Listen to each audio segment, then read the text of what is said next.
Hello, everyone, and welcome into Carnegie Mellon University. We have a pretty exciting but wet day ahead of us, as we do have a doubleheader here for you on the Carnegie Mellon University Athletics website. We have soccer action today. Tonight we have football, but we got to take care of the real football first. And we have the men's action as Carnegie Mellon plays host to NYU coming in. And later on, after this one, we have the women's contest between NYU and CMU.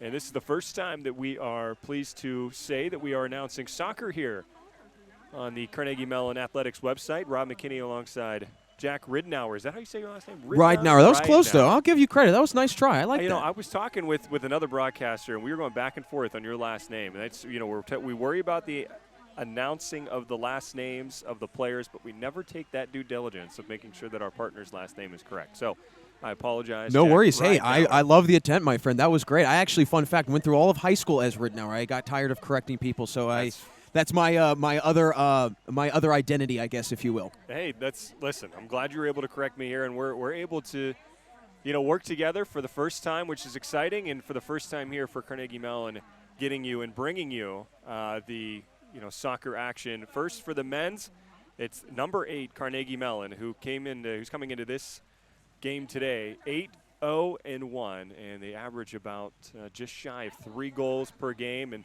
they have not lost a game this year. They do have that one tie, and they did have a really impressive win against number 16 John Carroll, where they won that one 1-0. Zach Schonwetter tallied the lone goal, and their only tie, I guess, or a negative in that schedule, you could say, was that tie to Ohio Northern last Sunday. So until last Sunday, they were winning all of their games, and they have had a really fine season. Last year, sort of middle of the pack. This year, starting off with some fire. They have a lot of talented underclassmen. The upperclassmen certainly standing out. But NYU coming into this one, last year they were ranked nationally. This year have been a little humbled as they had some seniors graduate a year ago. Absolutely. I mean, you look at this NYU team from a year ago. They led the UAA in shots with 309, led with goals as well with 47, and they also allowed the third fewest goals last year in the UAA with 18, so not only a great offensive team, but a great defensive team as well. But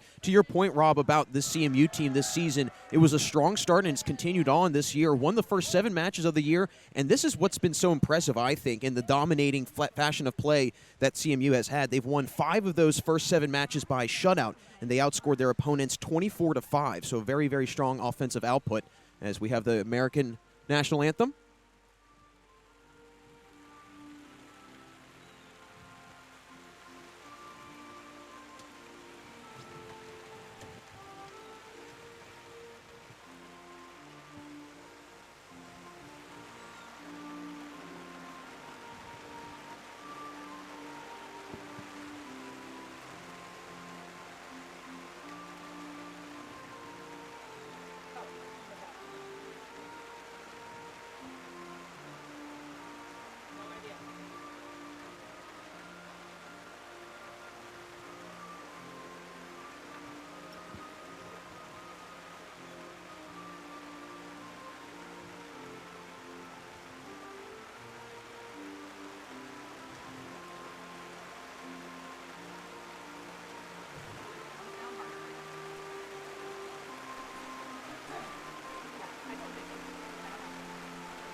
And when I tell you it's pouring, that would be an understatement. Absolutely. Understatement would be a very good way of putting it, Rob. It is absolutely pouring. But like I was saying before we broke for the national anthem, I mean, this has been a very strong offensive team in CMU, but also defensively, outscoring their first 7 opponents 24-5. But I have to say, Rob, like you mentioned, it is pouring today, and I think that the third defender that we'll have today out on the pitch is going to be the elements. Yeah, it is absolutely pouring. Now, granted, we got to tread lightly with saying that. Obviously, with Hurricane Ian that came through Florida and is now working through the Carolinas and up. Thankfully, it is obviously decreased in its power, but, we have those individuals in Florida that certainly their lives have changed because of this hurricane. So we're speaking about the rain in regards to this game, but we can't compare it to that. We certainly don't want to come off saying that it is exceptionally strong, even though it is, because there's obviously people that are dealing with it way worse than we are. So, and I do want to say that because a lot of individuals on both these teams do have family from back there in Florida. So, obviously, everyone's okay there. But about to get underway here. NYU coming in 3-3-1, and they're 3-1-1 away, and they average just shy of 3 goals a game, just like Carnegie Mellon. These two teams are pretty evenly matched. Obviously, Carnegie Mellon coming in with a better start, not having lost a game so far this year. Last game for NYU, they lost 2-1 to number 2 Messiah. So a very formidable foe. They were able to come away with a loss, but it was a close one. And the goalkeeper, Luca Muscaso, tallied 6 saves in the loss.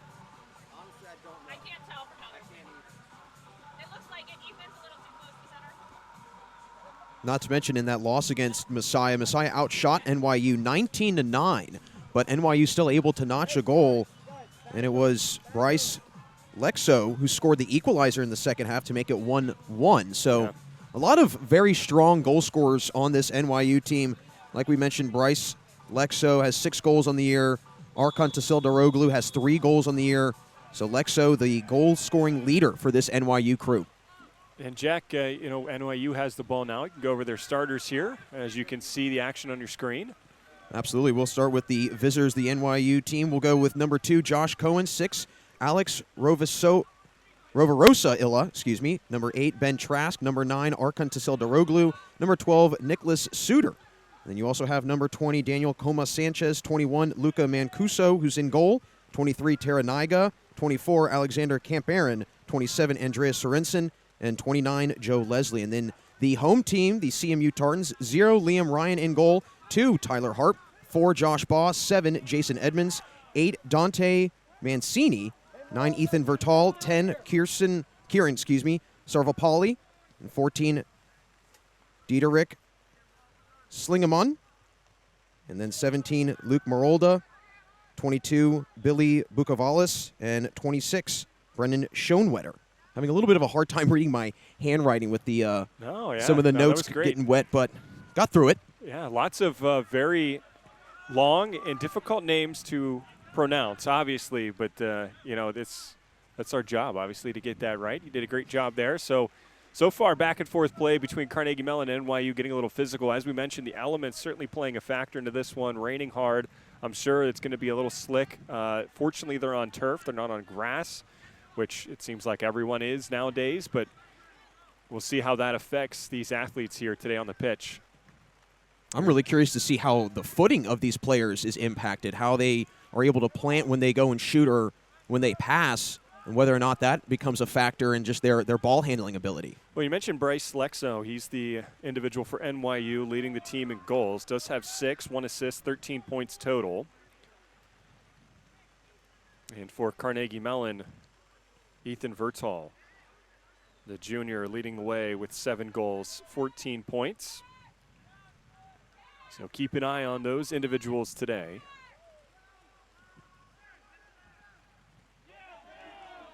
Last time these two teams played last year, NYU was able to come away victorious 2-1 in 2 overtimes. And they were ranked 11th nationally at the time. Rovarosa Iya and Nathan Bennett tallied the goals for NYU. Bennett was the one that ended it in the second overtime. Josh Baugh got the lone goal for Carnegie Mellon last year. So a pretty tight affair. Obviously UAA opponents very familiar with one another. As coming in here is Marolda working to his left. Now working it in, and it's cleared out by NYU. So far, really good defense by both these teams, not allowing many opportunities in the box. Here's Josh Cohen looking to throw it in there on the far touchline. NYU sporting the purple, and CMU with the white, with the stripes, black and red, just a really slick color scheme as they're working it up ahead. And again, the defense by NYU right there. Both these teams, they do know how to score, but just shy of 3 goals per game. with the elements the way they are, I wouldn't be surprised if this is a relatively low-scoring affair. Absolutely, and CMU with being the #1 goal-scoring team in the UAA with 24, I think that they're going to definitely have to try and find another way to win this one today. But a point that I think that we'll probably mention throughout the broadcast today, Rob, is just especially with the change in terms of no more overtime in soccer and how that becomes a factor and whether or not we might see teams try and play for a tie potentially. I've talked to a lot of broadcasting partners about that, and at what point do you start to think, okay, maybe this team is trying to play for a tie to avoid a loss, or are they going to try and play for a win? So it becomes one of those tricky situations, almost being caught between a rock and a hard place, if you will. But again, it all really comes down to just situational and how this one unfolds. And we already saw kind of the first issue, the goalkeeper for NYU, as he was trying to clear that ball, hit awkwardly off his foot, might have slipped. And we had Josh Baugh, who was giving the pressure. But, to further your point, getting rid of the overtimes was interesting. Again, if it doesn't, if these teams don't survive regulation, it ends in a tie. If they're locked up there, which, we had some pretty exciting overtime matches last year for Carnegie Mellon, obviously one of which being NYU, where they fell just short. But NYU trying to work quickly. This Carnegie Mellon team known for their defense and goalkeeping has 5 shutouts so far this year. Best start altogether for Carnegie Mellon since 2018 when they went 8-0-2. And they haven't been to NCAA tournament play since 2018. NYU is in tournament play last year for the regionals. They won their first round matchup, then their second round they fell just short and couldn't continue following a very fine season where they started off well, but towards the end of that year they sort of fell apart, but still made the NCAA tournament regionals.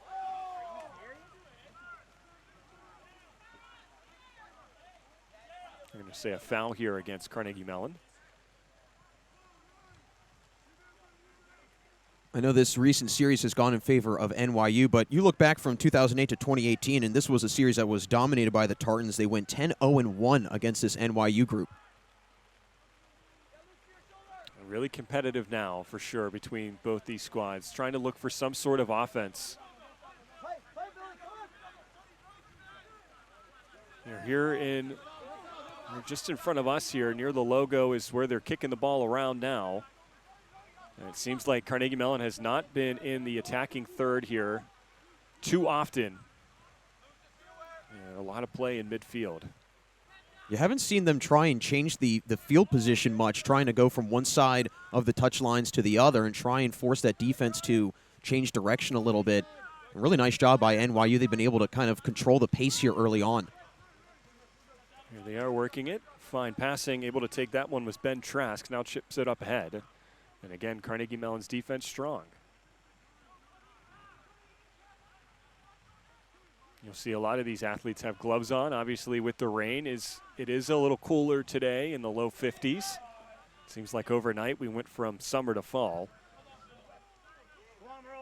Yeah, the weather definitely took a very wicked turn. It's almost as if we skipped over fall and we're getting right to winter. Here's Marolda was double team near side. NYU able to make it out.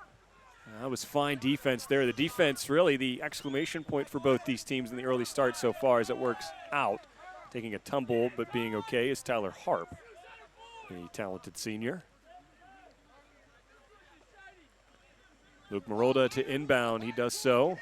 And it's chipped back to him and then works out. But it's off an NYU player as they point.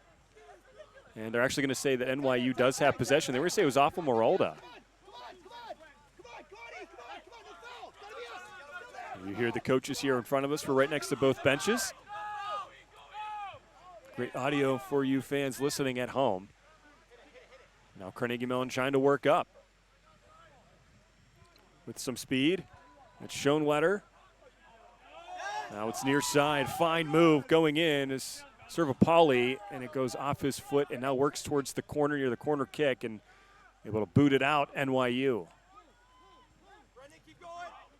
Servapoli with some fancy footwork, taking it as far down as he could, try to cross it through, but couldn't do so. Really, that opportunity there was credited because of Ethan Vertal. Had great defense and was able to have a takeaway in the final third of the field. And that was Schoenwetter, the very talented freshman out of Louisville, Kentucky, standing in at 6'2". That's Brendan Schoenwetter. His brother's on the team, Zach, both freshmen.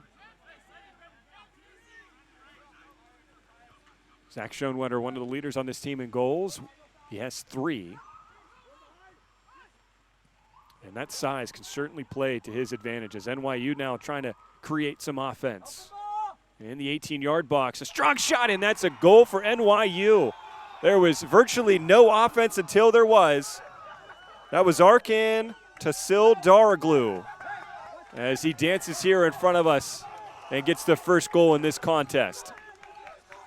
What a strike by Tasil Daroglu. I mean, he really wound up and let that one fly from maybe 20, 22 yards, goes cross goal with it, and there was just no opportunity there for Liam Ryan to try and sprawl for that save. So an early score here for NYU. Now we have to see how this CMU team responds. And Rob, like I mentioned, I don't know how many opportunities either one of these teams will have offensively today with the strong defense they both show, but also, like we've continued to mention, the elements. So these goals, they're going to come far and few between. We'll see if CMU can respond. Tarstil Dargul is from Istanbul, Turkey, and that celebration was fantastic here right in front of us. Certainly pumped up his team up 1-0, looking to come back. Carnegie Mellon, a sprawling attempt here by the goalkeeper, Mancuso. I don't think that one would have reached the net, but he's trying to get some exercise in here, trying to stay warm. Absolutely, yeah, trying to keep the muscles going, making sure that nothing stiffens up.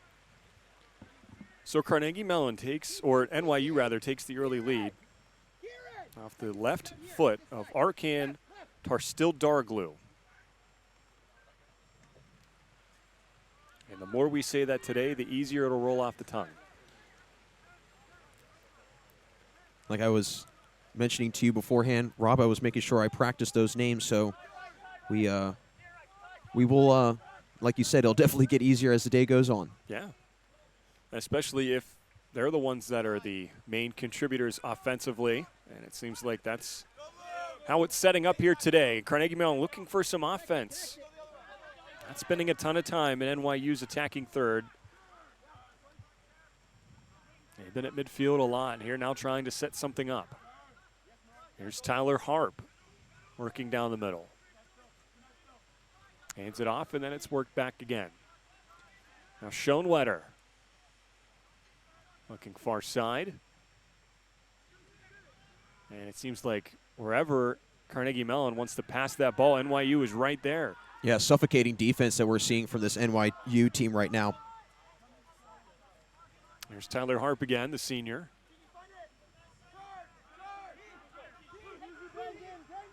Marolda was open here on the near side.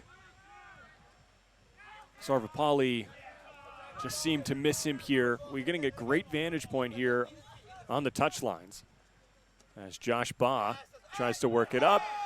And going down in a huff, Carnegie Mellon, and that will be a foul.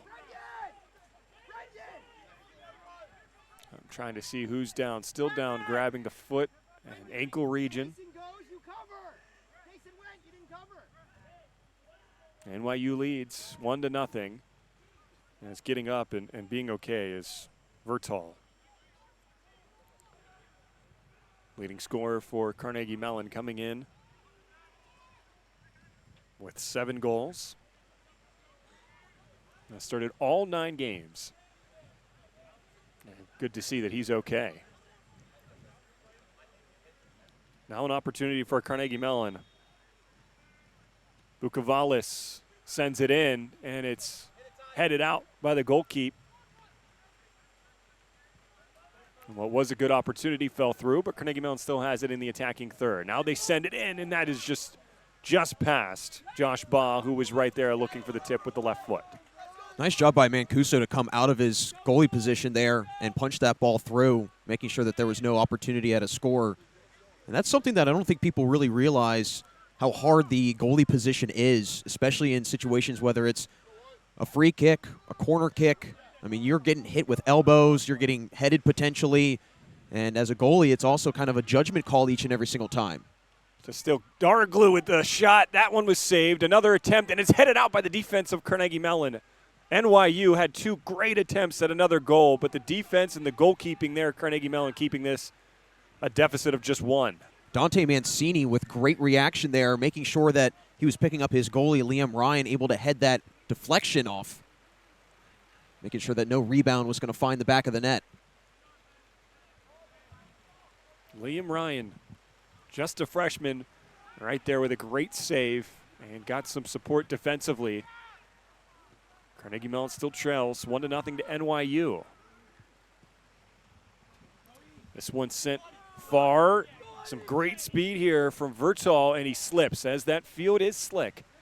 As we mentioned, the rain is coming down just as hard as it was from the beginning. It has not let up, and looking at the forecast, it looks like it's not going to let up as this day goes on. Not at all. No, we're going to get more rain as the day goes on in this match, as well as the women's match that will follow this at 1:30 about. So there's definitely going to be a constant theme of precipitation today.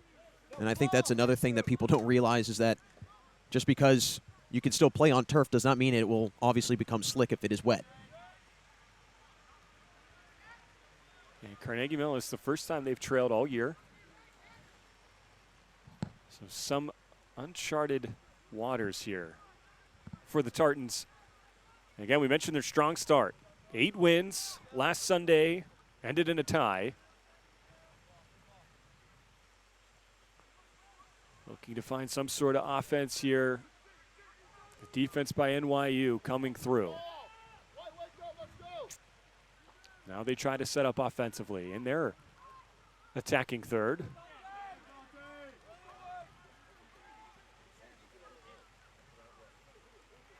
Long pass attempted for Vertal, played nicely by NYU. Vertal now nudges it up. Here's Bob. Rapali near side. Marolda now trying to work it up. And it's stolen away by NYU again. Nice job by Ben Trask there with the defense. CMU starting to get a little bit more comfortable, finding some opportunities, finding some seams offensively. They just can't quite get it far enough down, but here's maybe as an opportunity. And that quickly fizzles out. Joe Leslie having a conversation with his coach near side here. The middle of the play seemed to have a little bit of confusion as to what the direction was defensively, but we have it worked out here. Joe Leslie still pretty upset.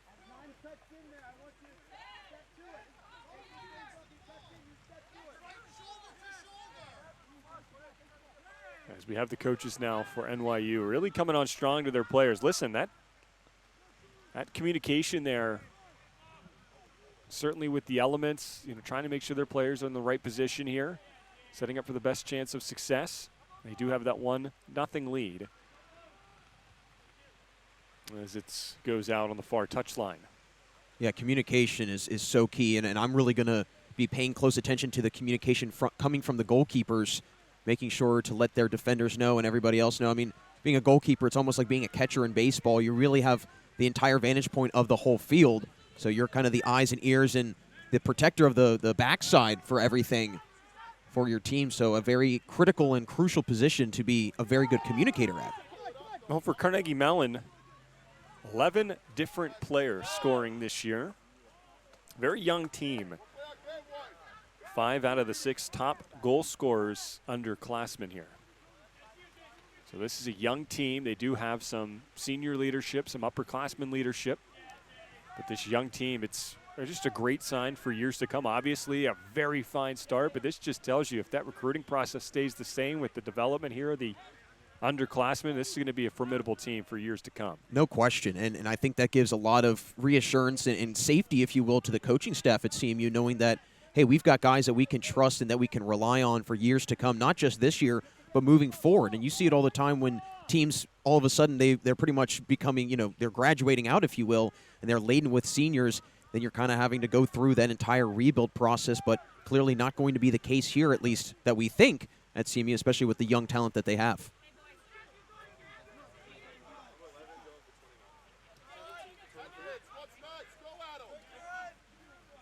So Rapali now trying to nudge it up ahead to Marolda. It does not. Marolda trying to work back here.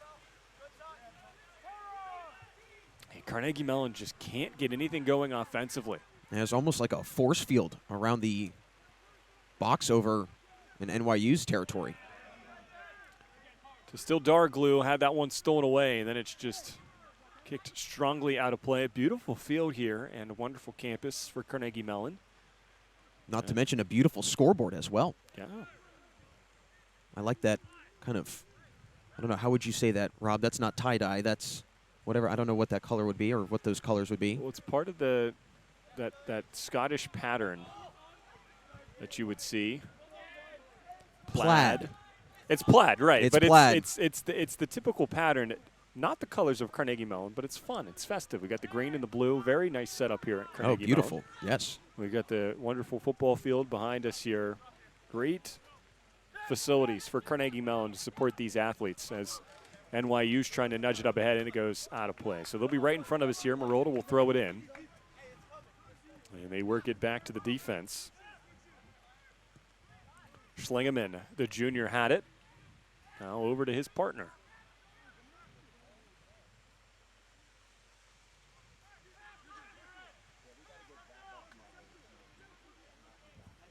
We will have a couple substitutions here when we stop play for NYU. Nathan Bennett will check in, as we saw Nathan Bennett last year getting that second overtime goal to get NYU the victory over CMU. In addition, we'll have Bryce Lexo, who leads the team in goals. I think there is something to be said about the fact that you have your leading goal scorer coming off the bench and just the amount of talent that is laden on this NYU roster. But clearly, I'm sure there's been some games that Lexo has started this year, but just being able to have that type of ability in terms of throwing out your roster like that and have somebody come off the bench that is such a lethal goal scorer, that is a very, very important thing to have, especially as the season wears on and we get closer into postseason play. Yeah, there's obviously some strategy involved there. And it just shows the depth that NYU has. Now, obviously not the start that they had last year, being nationally ranked in Division III, but 3-3-1 as of right now. Alfie Humphreys about to check in as well when there's a stoppage. So we've seen some substitutions here for NYU, none so far for Carnegie Mellon, as this one's booted on to the goal keep. That is saved with ease by Liam Ryan. And he elects to go to his defender there on the far side. I have to say, Rob, Tasil Daroglu, I don't think he has had one place on this field that he doesn't like the shot angle. I mean, he is striking it from about 25 yards out, and it is on goal. I mean, a very, very accurate shot, too. And you can tell exactly who he is based on those bright orange shoes that he's sporting here. And, right, he just puts it on. Listen, that's more of a hockey approach, right? Just pepper it to the net, and you don't score if you don't put it on the net.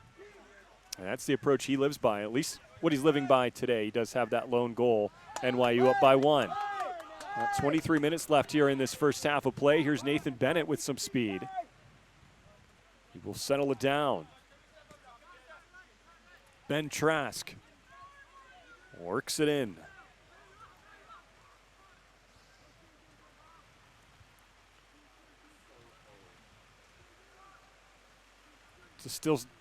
To still Darglue with it on the far side. Again, I told you it was going to get easier. I'm not sure it has. Hey, we got a lot of soccer to play. Got to cut yourself some slack. And now an opportunity here for NYU, and a diving save there by Liam Ryan. Keeps this deficit to 1 again. He has been solid in the few attempts on net by NYU. Great lateral reaction there by Ryan, and the all-out lunge to make sure that the second notch does not go through. Ovarosa Ia was the one who attempted that shot. Ovarosa Ia, the senior from Barcelona, Spain.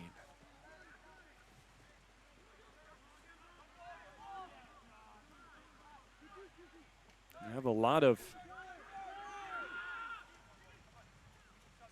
diverse athletes here on the field from all different places within the world and the country. It's one thing you got to love about the UAA and this academic conference.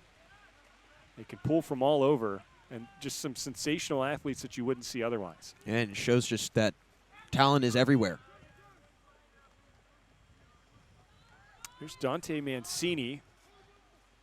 Tries to work it up. Maybe a little bit of confusion. It's taken away now here by NYU, who has pretty much dominated in the attacking third here and has had the lone attempts on net. I'm not sure there was a scoring chance for Carnegie Mellon, maybe one, which we've had 3 so far for NYU.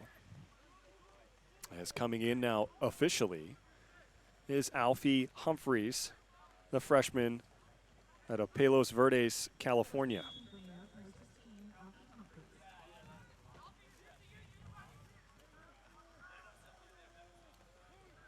Great turnout here today as well for this soccer match. A lot of fans with umbrellas, obviously, but still able to make it out today.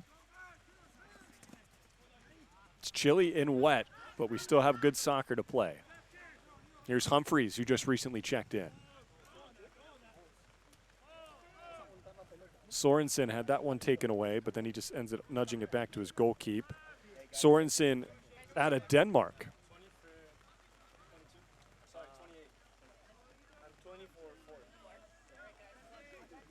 There's Mateo Hernandez waiting to check in for Carnegie Mellon, along with Alejandro Fernandez.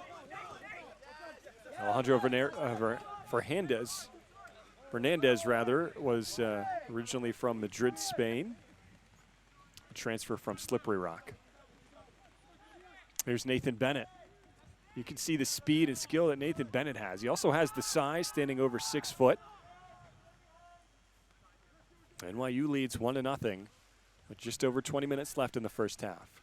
Nathan Bennett was actually the goal scorer that eventually put NYU up over CMU last year in double overtime. He netted the game winner in the 2-1 decision that the Violets were able to take down the Tartans. Now Carnegie Mellon looking for some offense. They desperately need it. And they just seem to work it back to try to set something up. Schlingemann working it up. Sarvapalli has it now, and then it's just chipped up ahead. And streaking down the field is Josh Baugh, who then turns. Did have that lone goal against NYU last year. Now Sarvapalli works in towards the 18-yard box. Now back out to Baugh. Baugh with the left foot off the defender and out. So that should be a corner kick for Carnegie Mellon as we have the 2 substitutions in. Fernandez along with Hernandez. Now that corner kick on the near touchline will be taken by Marolda.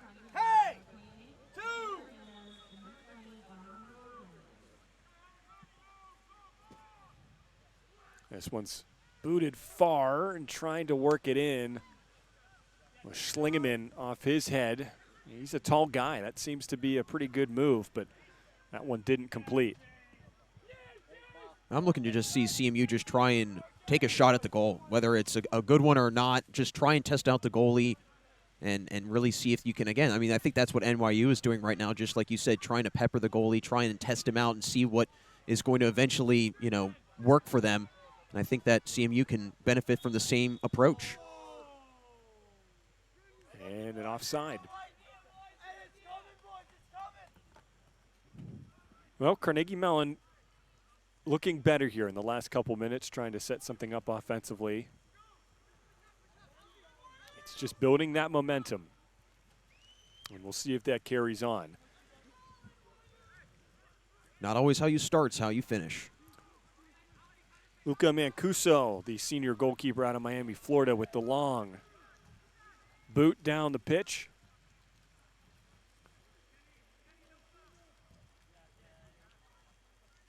And that is to still Daraglu, who tried to work past the defense, could not. Again, he has a couple shots and a lone goal in this game. NYU up by 1. Here's Schlingemann. NYU really. Go ahead. NYU's really putting a lot of this pressure in the backfield. I mean, they're just making it nearly impossible for CMU to move the ball upfield. A long strike, but defended nicely again by NYU. With speed is Josh Cohen. He has some room, settles it down now, and hands it off to still Daraglu as he works in. Now passing it in, and a diving save there in front. And another attempt by NYU, and it's headed out by the defense. A couple opportunities by NYU, and the goalkeeper. That is Liam Ryan, the freshman, who has come strong showed up here in the first half.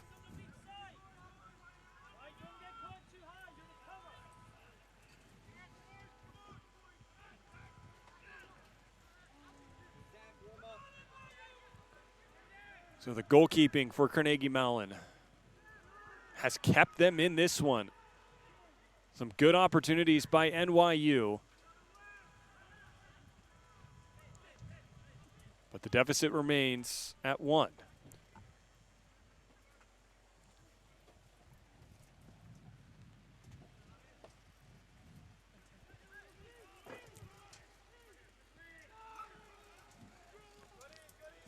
Now NYU working up ahead.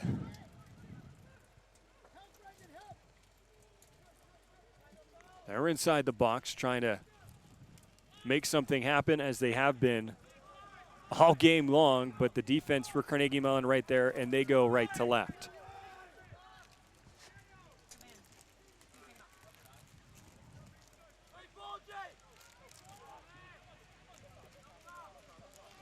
Carnegie Mellon has not trailed so far this season, but so far trailing in this one. Still lots of soccer to be played. Oh, tons of soccer to be played. And I think going off of, last year with CMU, they really struggled through the final stretch of the year, lost the final 5 of their final 7 matches last year. So obviously able to bounce back this year and really kind of put that last year behind them and come up to the start that they had this season with winning 7 straight matches to begin the year. Here's Hernandez, plays it on to Schlingemann. Servopoli works it up. Now they're trying to work near side at the near touch line. Here's Harp. Marolda back to Schlingemann.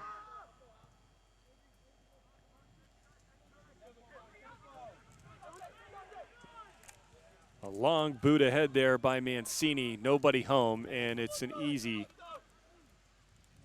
settle down there for Mancuso, the goalie. Mancuso in the yellow to differentiate himself from the rest of his team. And then we have Liam Ryan and that orangey red, which we were hearing before this one, typically in purple, but that would be a little confusing if he was in purple today.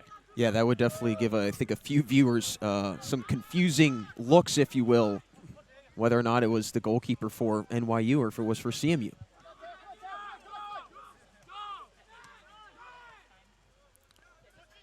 So now NYU being pressured by Carnegie Mellon. Nathan Bent plays it off his chest, defended nicely by Marolda, but is able to get past. That's William Robon, the junior, number 6, who had that shot attempt and then had it flutter off his foot here for a long clear by Carnegie Mellon.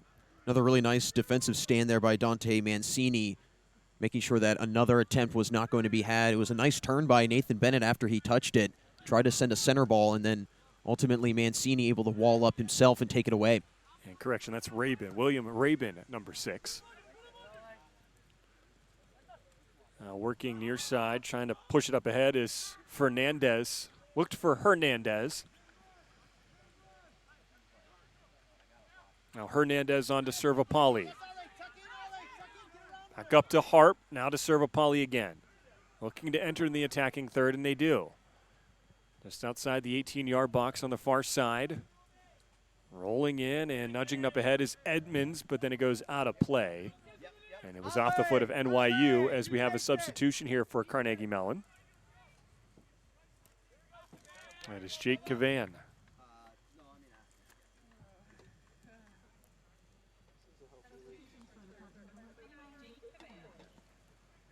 So we will have a corner kick on the far side. It looks like it is Fernandez to do it with the left foot. This is in, and it's skied too far, just outside the 18-yard box, but played. And then it goes out of play. Third corner for the Tartans already in this opening half. Only one corner for NYU, so CMU's getting some opportunities early. It's Schoenwetter, 6'2" freshman who couldn't get much of anything going.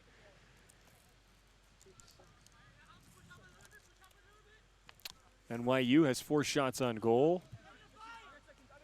The Tartans have none. They have had 3 corners, but no shots on goal. That is certainly something they're going to need to correct here, obviously, to get back in this one.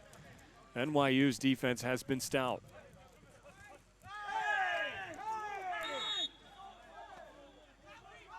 There's a tackle there. They're going to see a foul on Humphreys. Kind of a delayed call. The CMU team this year has been tremendous in home matches, averaging 3 goals a contest at home, and they're shooting .240 as a group. So this is clearly a team that does well on their home turf. That one looking for Fernandez. Servapoli plays it off his head. Hernandez works in, uses his body to try to get past the defender. Nudges it ahead, but then it's out of play.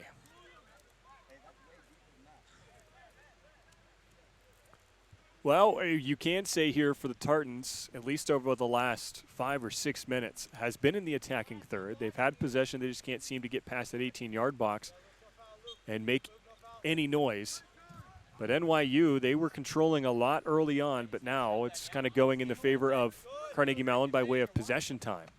Well, to your earlier point, Rob, it's really just building up that momentum. And right now I think CMU is trying to slowly but surely climb themselves up the mountain here and try and get to the peak. And NYU, I'm sure, again, fatigue might be setting in. Saw some early subs coming from NYU in the first half, but haven't really seen many since then. CMU, on the other hand, starting to put in some more reserves in the latter part of this first half, so putting out some fresher bodies, and clearly I think that is starting to show with their offensive play over the last few minutes. As the rain picks up again. And we've seen a couple players slip there on the pitch, but so far been relatively impressed with how they've been able to overcome the elements. Certainly, I'm sure they're used to it, and obviously playing on turf is a little bit easier than playing on grass. And I'm sure they probably have turf shoes, or they have spikes in on their cleats that they basically can unscrew and put them on. I've seen players with that a lot of the time, so I'm sure they have the proper necessities that they need to have strong play in any sort of element. There's Rabin on the far side for NYU. Can't seem to work it past. Now it's Hernandez, gets it stolen away. Tarstiloglu puts it in, and it's headed out by the defense.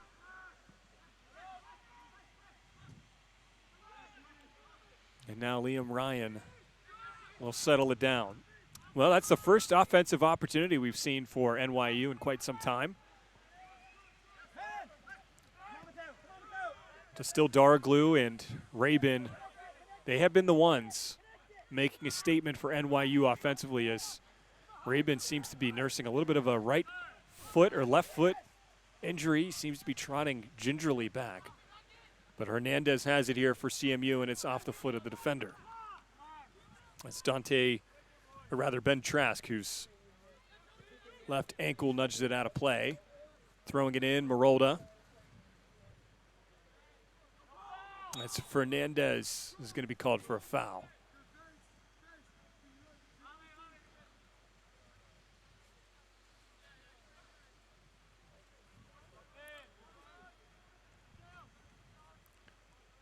.8:22 left in the first half. Still no shots on goal for Carnegie Mellon.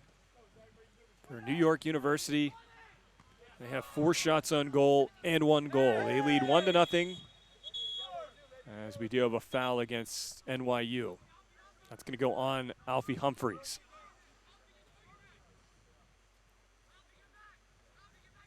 And he's getting a yellow card.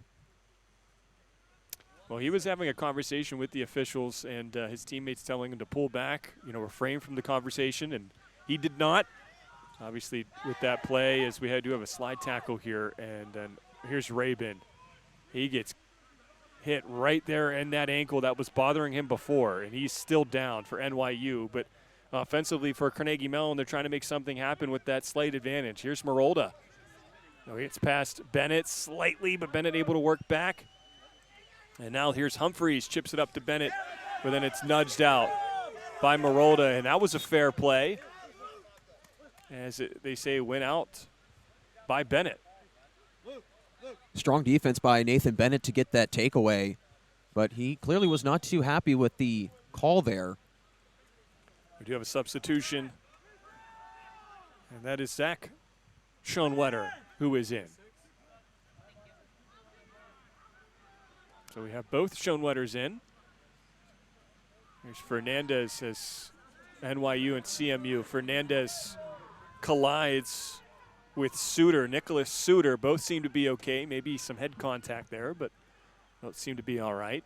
And that's always a scary thing, especially in a sport like soccer. There's Harp, long shot just high of the goal. And that was the best opportunity by the Tartans so far today. That was a good-looking strike from Harp, too. I mean, he was probably 7 or 8 inches shy of going top shelf on that score, but ultimately not able to do so. But now they can try and build off of that, right? I mean, like you said, Rob, earlier, I mean, it was a good point, just continuing to build off of that and try and build that momentum up, and one shot at a time, and eventually something is going to break through. We're approaching 6 minutes to play in the first half. NYU up by 1. Lone goal scored by Arkan Tastildaroglu, native out of Istanbul, Turkey. There's Nathan Bennett inside the 18-yard box, trying to create some offense for NYU. His pass ahead is deflected by the Carnegie Mellon defense. Now 2 players kind of meet there at the logo and fall. That was Fernandez. He seems to be okay. Now Schoenwetter nudges it up ahead, but it's just too far for the streaking Cavan. And this one just falls out. And they're going to say it did not. I think everyone thought it was, but the coaching staff for Carnegie Mellon right there to see it. I don't mean to make another baseball reference, but it's like a bunt that's laid down third or first base line. You're watching and seeing if it's going to stay fair or foul, and then you realize that it stayed fair. Here's Brendan Schoenwetter. Now to his brother, Zach Schoenwetter. Hits it in, played off nicely by the head out by Andreas Sorensen. And now we have some collision here and a foul against Brandon Schoenwetter.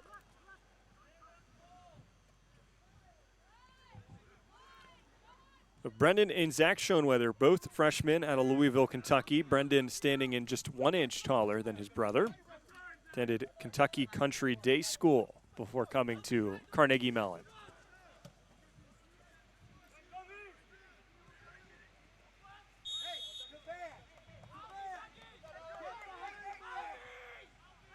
I'm sure Brendan tells his brother Zach all the time that he's 1 inch taller. Oh, absolutely. Absolutely. I'm sure that is probably a constant dinner conversation topic that the Schoenwetter brothers have. I'm sure mom and dad probably at home have to get in the middle of that.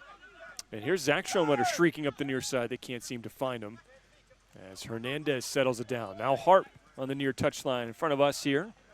Works it towards the logo and now boots it in. Looking for a streaking Edmonds. But that is just too far. Looking for Jason Edmonds, the senior, out of Libertyville, Illinois. Attended Libertyville High School. 4 minutes to play here in the first half. NYU leads 1-0. Still technically no shots on goal, as we did have Harp have a long attempt just outside the 18-yard box, but went over the net. So that was the best chance for the Tartans so far. They have not been trailing to any opponent in any game so far this season until today against NYU. NYU has 4 shots on goal. But a handful of saves by Liam Ryan. If there's a takeaway there as a positive for Carnegie Mellon here in this first half, it's been his play. Absolutely, and it's continued on, and I think that this, clearly the second half of this first half has gone to CMU in just terms of how they've been able to control the pace of play. Obviously the first 15 minutes or so went to NYU, but a much better finish to this first half so far for the Tartans. New York University. Ranked 11th last year, not ranked this year. Slow start, 3-3-1, but off to a good start in this game against number 8 Carnegie Mellon.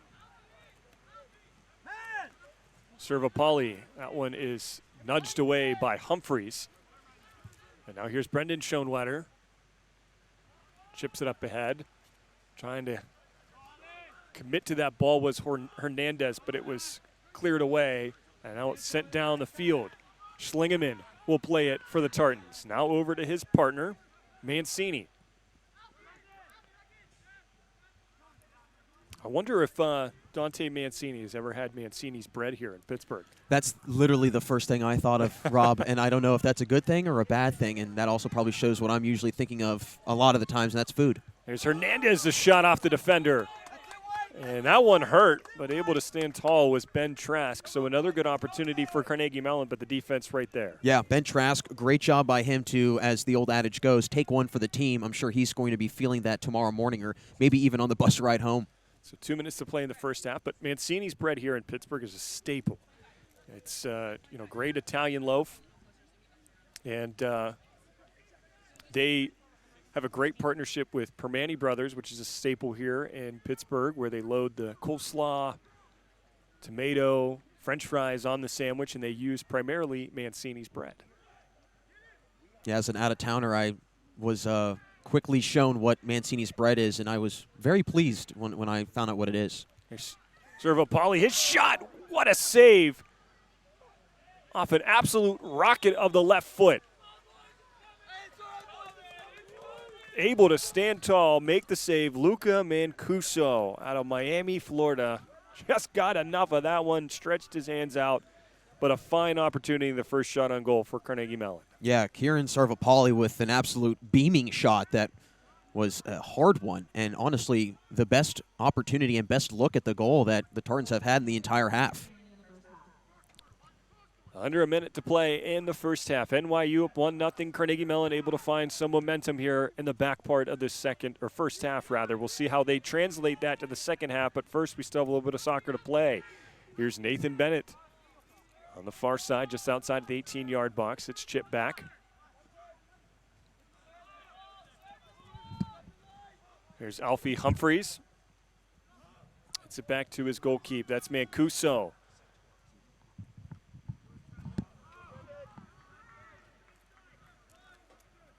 I think NYU would be pretty content if they can just sort of possess this ball and wind out the time here in the first half as there's 15 seconds left. Liam Ryan up ahead to Edmonds, but it goes out. And the final countdown, under 10, now 5 in that first half. We do want to encourage you to stick around here for the halftime, as Jack will have a very important interview here with the Director of Athletics, Josh Centaur. Absolutely, yes. We will be joined by Josh Centaur in a few moments here as the half winds down. 1-0 NYU leads going into the break. Good action early on. We'll have Josh Centaur join us up here in the booth. Nice little elevated surface we have here at CMU under the covers, making sure that there is obviously no water that gets in here, especially with all of the equipment that we have. All the notes as well, which Rob and I are absolutely covered in paper, but that's a good thing. Means that we did our homework. So, Jack, as we get set up to have Josh come in here and speak to you, just give us your thoughts on that first half of play.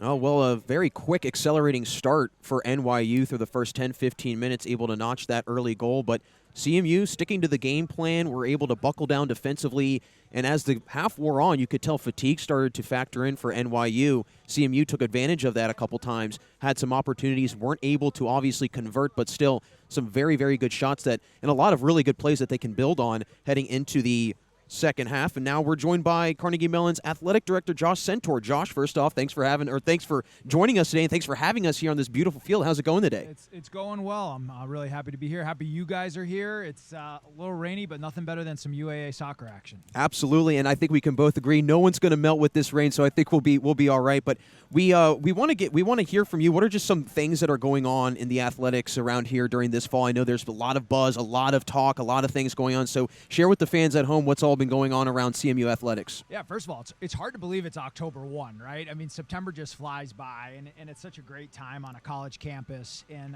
we've had a terrific fall. Our teams are doing great. You know, the men are ranked 8th in the country, got through their non-conference slate, unbeaten at 8-0-1, and the women's team also ranked 8th in the country, so the competitiveness of our soccer programs is terrific as we head into conference play.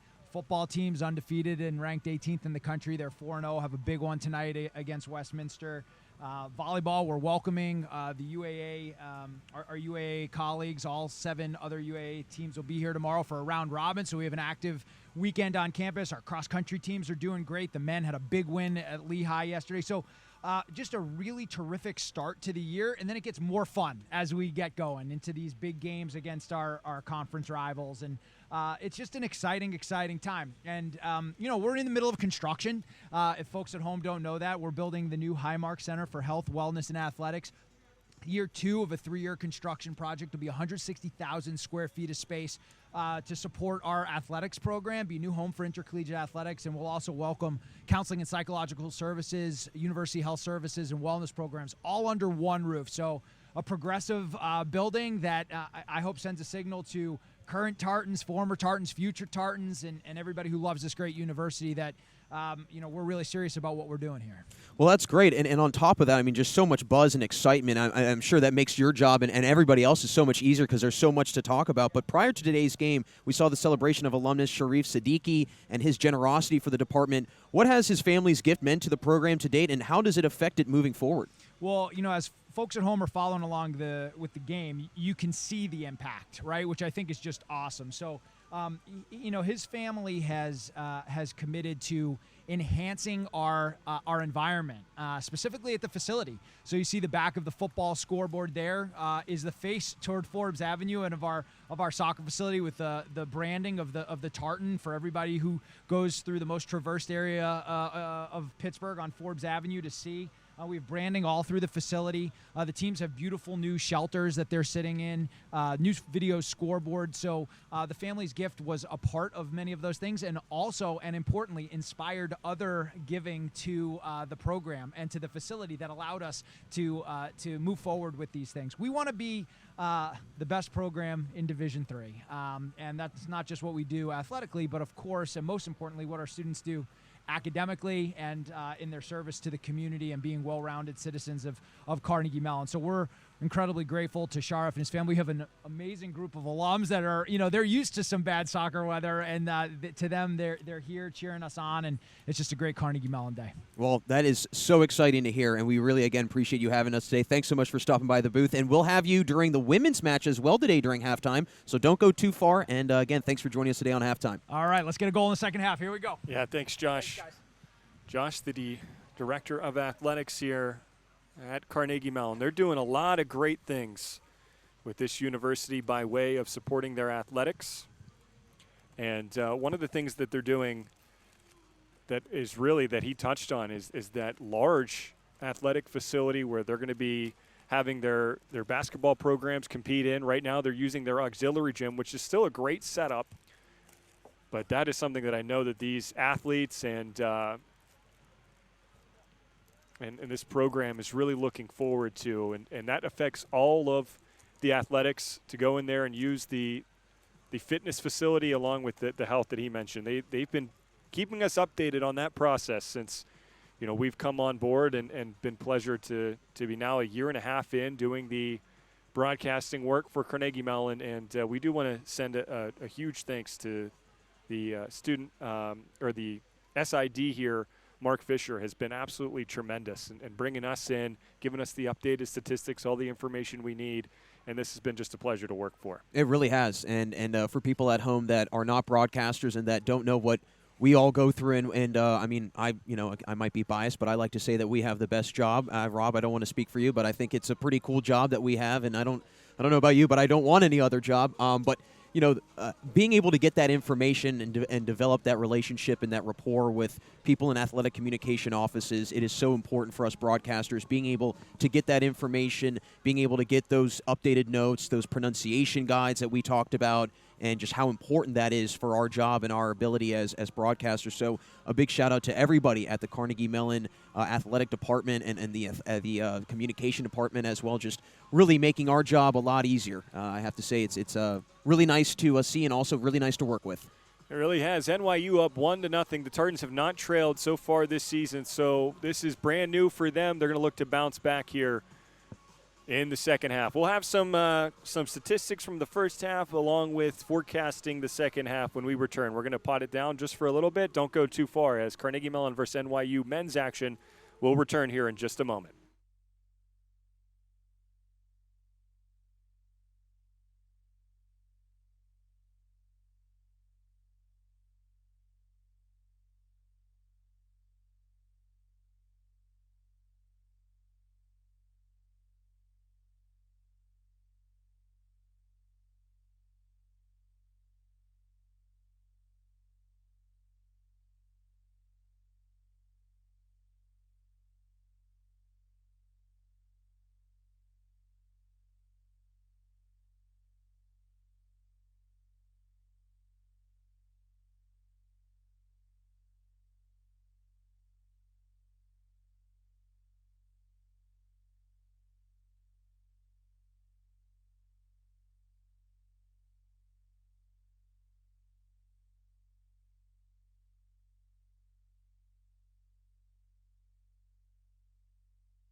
right, everyone, welcome back to Carnegie Mellon University.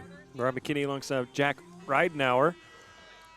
And we have second half of play between NYU and CMU about to begin. We do have the score being 1-0 in favor of New York University. The lone goal coming from Arkan to Stildaroglu. And he has had a couple opportunities today. We do have 4 shots on goal for New York to Carnegie Mellon's 1. And a handful of saves here from the freshman Liam Ryan, who has been an absolute stud in goal for Carnegie Mellon, the freshman out of Sammamish, Washington. Yeah, he's been very strong. And another thing, I mean, this is a freshman, Rob. We have to remember that. I mean, this is – people don't, again, I don't want to sound like a broken record, but that jump from high school to college in any sport that you're playing, it is such a huge adjustment, especially with the talent that there is in the UAA all across the conference. Having a freshman goalkeeper and being able to stand his ground and show that he is a very, very talented goalkeeper, that's, again, something that's probably very exciting for this CMU program moving forward. So now Carnegie Mellon working left to right. NYU right to left. And again, keep in mind, no overtime this season, as we do have the ball sailing right over our head and hitting the tent to our left.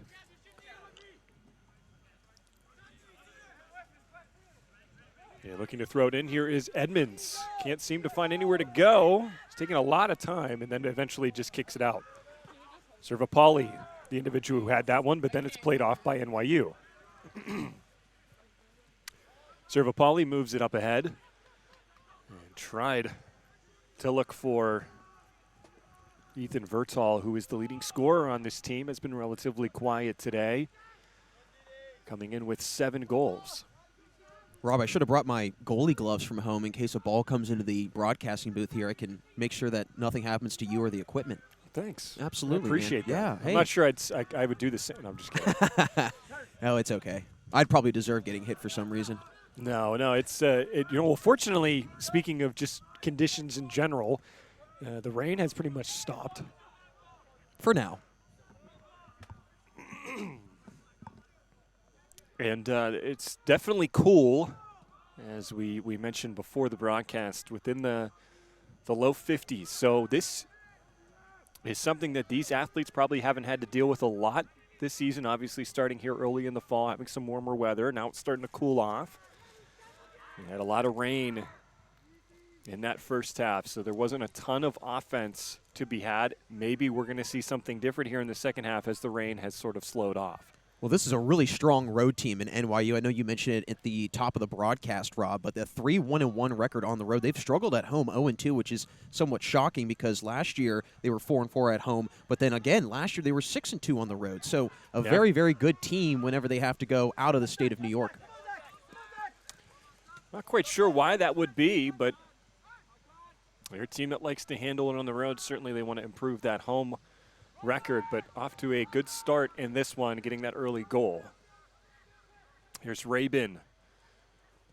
Shot from the left foot, it's blocked, and now another attempt, and Liam Ryan sprawls, but that one was just a little wide of the net. Well, going off that point, Rob, about just being a better road team than at home, I think what happens, and it's kind of the athlete mentality maybe, you're trying to psych yourself up for a game, you're on the road, and I've always maybe coined it, I don't know, maybe someone else did, who knows. But anyways, it's that spoiler mentality. You want to go on the road, upend somebody on their home turf, and that brings a totally different level of intensity, totally different degree of juice there. And as a result, I think that's what happens with some teams where they almost psych themselves up more for road games than home games. Because on top of the whole road aspect, you're also having to travel, miss class, and a lot of these teams in the UAA, some of them are having to fly. Some of them are having to be gone from Thursday to Sunday. So, I mean, there's all those other added aspects that typically a lot of other teams don't have to deal with. So it is impressive that they're able to still fight through all that adversity and be a very strong team on the road. Yeah, this athletic conference here for the UAA, these athletes have to travel very far to the south, to Chicago, up to New York. There's lots of traveling. No one's really close as we do have a foul here as that's Schoenwetter, rather, the freshman who was the guilty party. But that travel is a lot. However, you're right. That definitely would get your juices flowing. I'm sure these guys are used to that, obviously, if you're upperclassmen. And you play against some great opponents. We saw women's volleyball. The UAA is one of the best for women's volleyball, for men's and women's soccer as well. Very strong conference in Division III. And even as we get into the winter months, I mean, for basketball, for men's and women's basketball, a very, very strong conference. I have a good friend of mine that actually played at Rochester, and he would tell me often just kind of the travel plan that he would have for away games, especially when he was having to fly. He would be gone from Thursday, and they wouldn't be back until Sunday evening. Edmond seems to be okay. Did take Still Darglue had him wrapped around the neck area. Seems to be okay as of right now. There's Brendan Schoenwetter working to the near side. Now up to Edmonds, who seems to be okay now. Chips it in, and it is a sprawling attempt by the goalkeeper. Mancuso just to nudge it out. I'm not sure if that was the defender or Mancuso, but I'll give the credit to him from our vantage point, able to nudge it out of harm's way. Really nice timing by him and great reaction as well. And he has shown no fear of leaving that goalie post on shots. Schoenwetter. There's a couple defenders around him, able to traverse them, tries to get it up ahead, cannot, looking for Marolda. And now it's Rabin with some speed for NYU. Does have some support coming. He chips it up ahead as Liam Ryan just comes up, as that one was just too far. And Liam Ryan settles it down, now hands it off to Schlingeman. Rushing with some speed was Joe Leslie. As Carnegie Mellon's in a little bit of trouble here. Tarstil Aglue was knocked down here. There no foul called on Brendan Schoenwetter. A pretty clean slide tackle and just really great timing and defense by Schoenwetter. Still Darglue is not happy. Having a conversation with the officials here. He got a warning from them. Has to be careful here. NYU already has a yellow card pulled against them. Alfie Humphreys back in the first half was the guilty party. Here's Edmonds off the head of Zach Schoenwetter.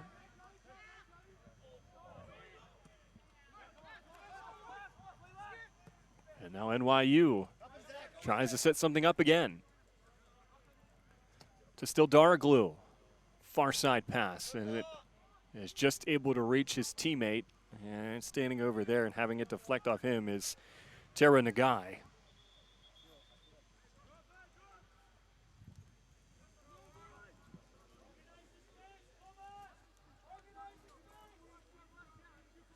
So NYU leads 1-0. Lone goal, Arkan to still Darglue. He has made his presence known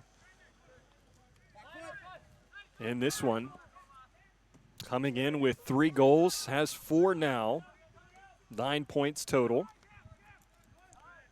And he's tied for the team lead in shots on goal, and I would imagine he has surpassed that here today. We have a hard play there on the far side. That was Harp who knocks down the attacker. No foul called. That was Ben Trask who got knocked down for NYU. Tasil Darglue last year led the team in goals. He also had a season-high 3 goals against Baruch earlier in the year. He also led the team in points with 28, so he was all over the place last year. He also led the team in shots with 90 at the end of the season, so category leader in 3 different categories. I think he has 11 shots on goal because he had 9 coming in. I tracked him at 2 so far. Obviously, the one being a goal. Now we have on that far side for Carnegie Mellon, it's Vertal, and it's nudged away by Mancuso, the goalie. Ethan Vertal, the leader on this team in goals, as we mentioned earlier on. 7 goals, 14 points. Leading the team in shots on goal with 13, but they have kept him silent. Not much offense to speak of as we do have a corner kick here. Marolda will do the honors. There's a battle in front. Schlingeman off his head, but then is fought out by the NYU defense who was right there. And they go right to left with speed. To still Darglue. Round the defender, and then he was closed off quickly. Coming back with speed is Josh Baugh. Nice job by Josh Baugh to get back in transition defensively. He really did a wonderful job at stopping Tasil Darglu on potentially scoring another goal, because Tasil Darglu had a big head of steam there. So nice job in recovery defensively for Baugh. There's Tasil Darglu onto Leslie, tries to work around the defense, and he stumbles as Harp was right there. Still Darglu again. They're putting 2 on him now, as that's Zach Schoenwetter with some fine defense. That was Edmonds and Schoenwetter right there on Tasil Darglu, and they're starting to target him right now. Double teaming him, making sure he has no space. They want to make life difficult for him and make sure that any shot that he has, because he had a couple pretty open looks in the first half, they want to make sure that they close those angles, especially early on here in the second half, set that tempo. And Schoenwetter tried to nudge it up ahead. He could not, looking for Baugh. Now Harp has it. Marolda up ahead. And now it's Josh Baugh.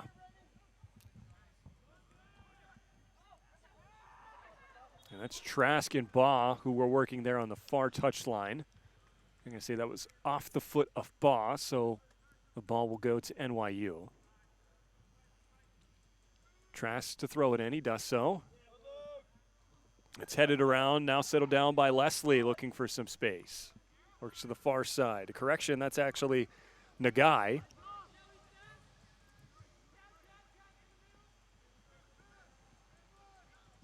Now Harp tries to look for a streaking Zach Schoenwetter. Could not find him against NYU's defense. It's right there. They're in the right place at the right time. And the defensive execution has been strong, and it just doesn't seem like Carnegie Mellon's getting enough on their passes either. They are getting back defensively, though. They're the time of possession right now being dominated by the Tartans, and CMU's doing a really nice job at making sure every single opportunity they have offensively to score, they're trying to get the ball right back if it's a stop defensively by NYU, and they want to minimize the touches by NYU right now. Luke Marolda, the junior, out of West Windsor, New Jersey. Had the ball briefly, now it's Servapoli. Back foot!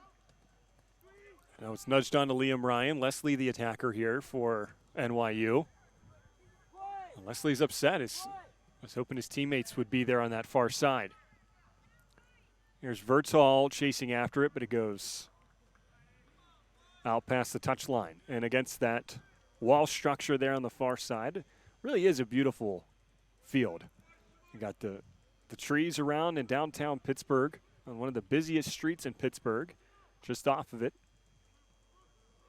I think what's so amazing about this campus, Rob, is that you are in the city, but you don't know it. It's not like an apparent thing. Obviously, probably during rush hour, it's a very different story, but you really don't get that downtown feel, but you're still in the city. So it's nice, kind of you have both feet and two sides, if you will.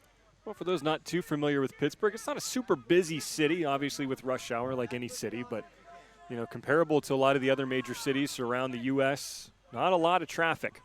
As this one's pushed up ahead. Here's Vertal. Has an opportunity. The shot, and it's saved by Mancuso. And he's trying to fight for it. Vertal tries to go over and nudge it away, but he can't as he falls down. And they're going to say a corner kick as that ball went out of play off the hands of the goalkeeper, Mancuso. A lot happening there just inside the 18-yard box. Yeah, Andreas Sorensen, the defender there on that play, lucky that he didn't get whistled for a penalty, especially inside of the goalie box. That would have been a big opportunity there for CMU. Servapoli, the goal kick, hit away by Mancuso, and he's been stout with those corners as Carnegie Mellon has had quite a few corners. They've had 6 corners and no offense to speak of as that one is just headed wide. That is Vertal, who just missed off that far corner of the post. Vertal, like a streak of lightning, just came out of nowhere and almost headed one in. That was a beautiful play and just inches away of tying this one up at 1 apiece.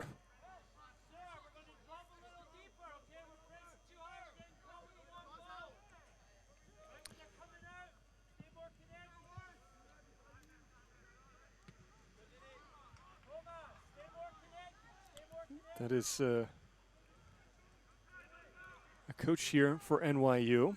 We have Kim Wyant, who is in the 8th season as head coach for NYU. She is here to our left. And she has done a fine job with this program. Graduated from the University of Central Florida back in 1989. Head coach Brandon Bowman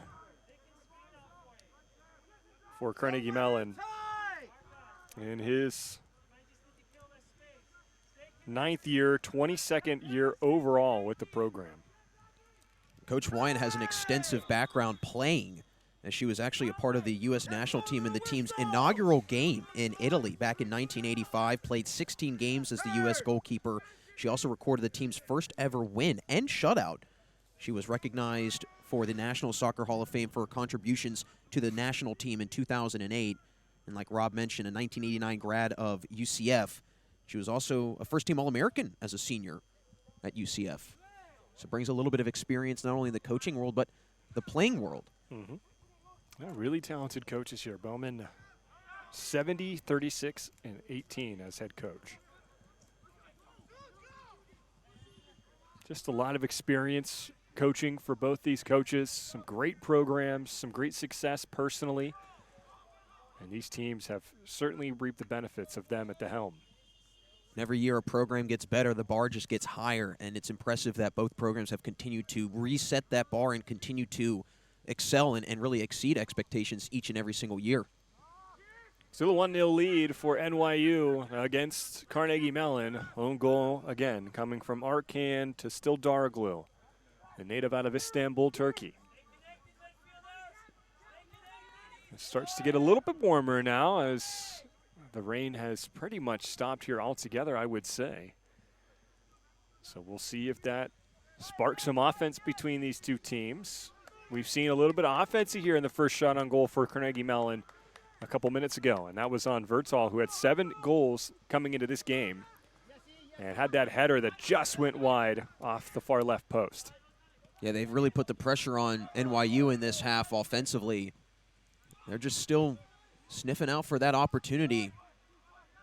Vertal did have that lone shot on goal right at the goalkeeper towards the right side of the net as we have Edmonds working it in. That's Vertal who had that one headed away. Looked like he might have got nudged by the defender, leading him in that direction. But he's the guy that's leading the team in shots on goal. It is number 9 for Carnegie Mellon. Coming in with 13, now has 14. And that very close attempt at that far post. So Carnegie Mellon, offensively, it's getting better for them. Now Edmonds has some teammates up ahead. Vertal tried to just nudge it on to Zach Schoenwetter. Wasn't enough, and now Joe Leslie for NYU works down the field. Some fine dribbling. And just kicks it back to his midfielder, and now back to the defense of NYU. Great pressure by Vertal in the backfield. Zach Schoenwetter, some pressure on Josh Cohen. Now settling it down will be Nicholas Suter. To his partner, that's Sorensen, native out of Austria. NYU team very diverse. Some individuals from Spain, Austria, Istanbul, Turkey. Have you ever been to Turkey? I have never been to Turkey. Neither have I. Oh, and Edmonds comes away with it after a couple athletes go down. That shot is blocked away by Mancoso, and it was a juicy rebound in front of the net. But nobody home for Carnegie Mellon. Nice job by Sorensen to turn that one away, making sure nobody could put it in off the deflection.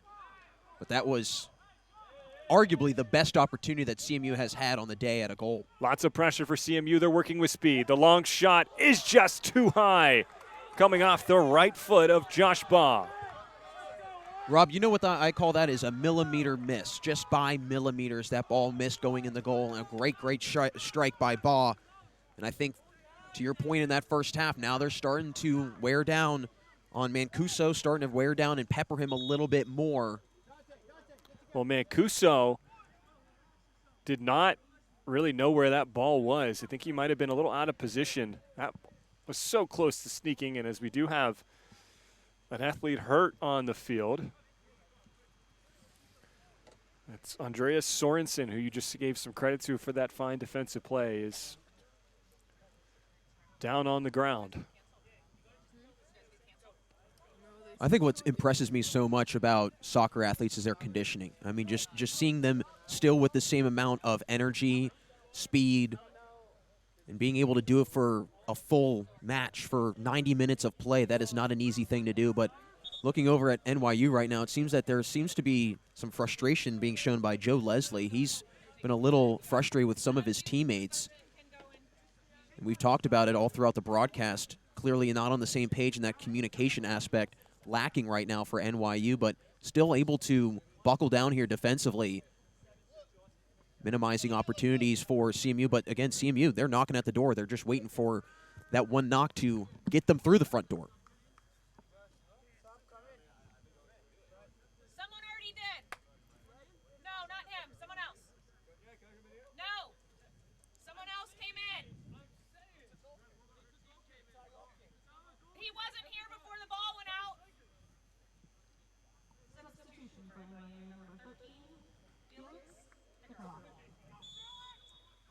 It's Felix Dickeroff in now for NYU to replace the injured Andreas Sorensen, who's getting attended to.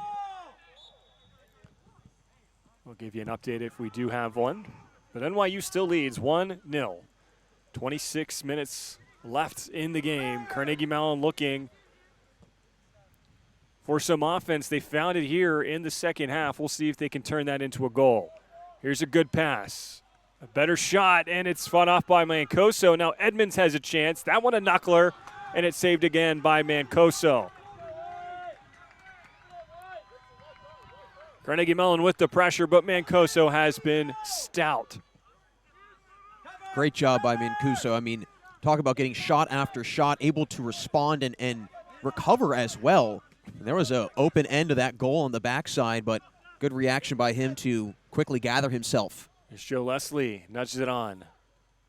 Still Starglue will just hit that one a little bit too far and out of play.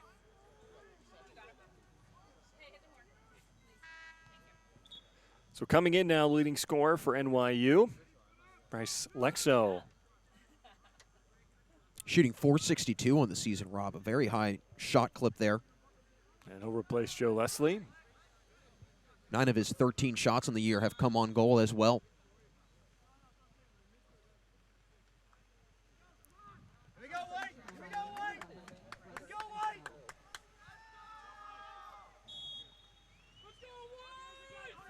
It looks like the rain has returned here, Rob. Not going down without a fight. No, I might have spoke a little bit too quickly there, as it is picking up. We'll see how this affects the athletes. We saw a little bit of a slip there from Brendan Schoenwetter. That rain making an immediate impact as it goes out of play. The ball does there on the far touchline. The umbrellas are coming back out here for the fans. Well attended, this contest between CMU and NYU.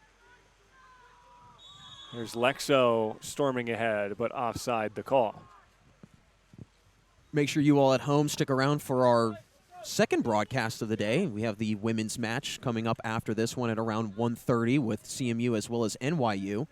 Rob and I will be back and better than ever as always with you all for that one. So you can get up, stretch your legs a little bit, maybe take not a walk around the block, but maybe around your living room, depending on what the weather is where you live, and get comfy for a 1:30 first touch. And just keep in mind that there is a football game tonight. Carnegie Mellon, who is ranked nationally inside the top 20 against Westminster, who over the last few years has had a really good football program. You want to stay tuned for that. That kickoff starts at 7 p.m. Busy day for the Tartans. Here's Harp, tries to kick it way up ahead, and a collision. No foul, as the coaching staff for Carnegie Mellon is just throwing a fit, but able to work in now is Baugh. Now we have a stoppage. And they're going to say going out of play was Baugh. Coach Bowman for CMU is irate right now. I think the CMU staff wanted a handball.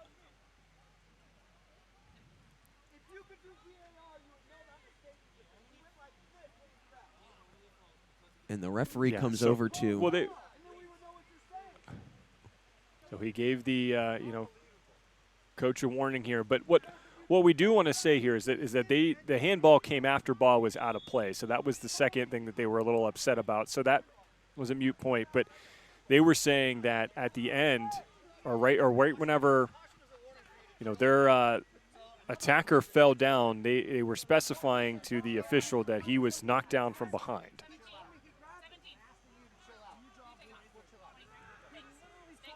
But regardless, it doesn't matter. The score is 1-0.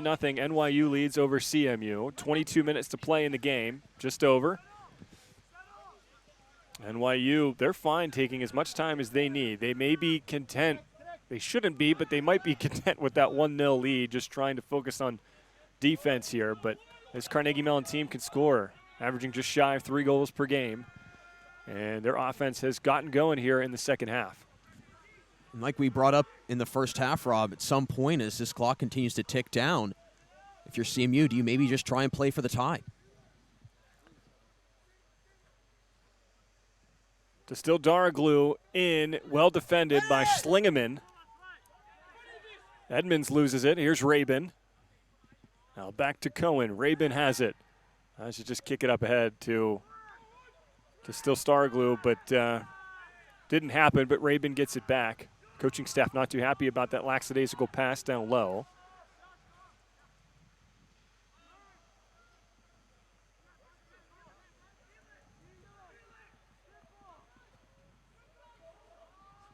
There's Liam Ryan down the field.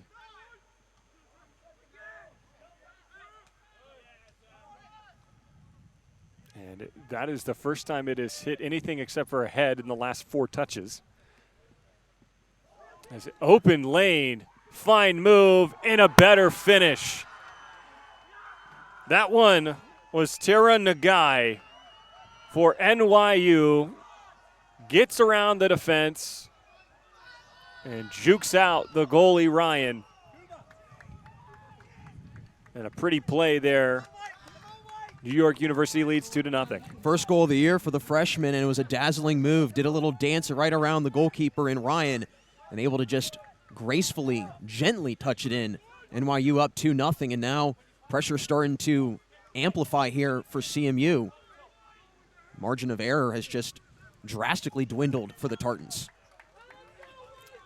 Nagai found himself open and free. One-on-one with the goalie. A simple move and an easy finish. NYU up 2-0 on the Tartans.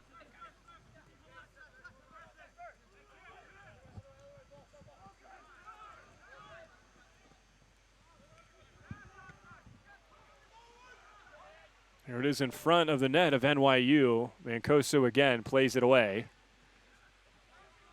And that insurance marker for Carnegie Mellon, or for NYU rather, might be all they need.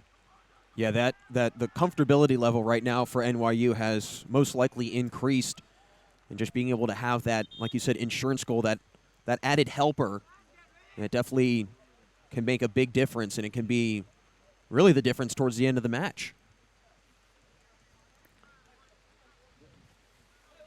It's still quite wet, as we do have Mancuso down. Looks like a cramp there on the right leg as his teammate's stretching it out. And like you were saying about the weather changing, Rob, that's something that, again, we have to factor in. Whether it's really hot, athletes will most likely cramp up at times. And when it's cold, muscles start to stiffen up, and they also catch cramps at that point. So, and like this, with this rain kind of coming in waves, it also has to force them to adjust how they're playing, adjust their footing, and they're having to do that on the fly too, which is not an easy thing to do in the middle of battle. And they have some secret remedies to overcome cramps. You just have those potassium capsules that you could take. Also, pickle juice. You've seen some guys in the NFL and football primarily. You'll see them drink that there on the sidelines. Can't really do that when you're playing and you're, in soccer, obviously you got to stay in. There's no break for you. You're in the whole time if you're the goalie. And that's, I think, where the possibility of a cramp increases just the more you're running out there. And then for anybody out there that's been an athlete and has caught a cramp in the middle of a match or a game, it is not pleasant. That and catching a cramp in the middle of the night that you're woken up by, those are two of the most unsettling things that have happened. Inopportune times for a cramp. Yes.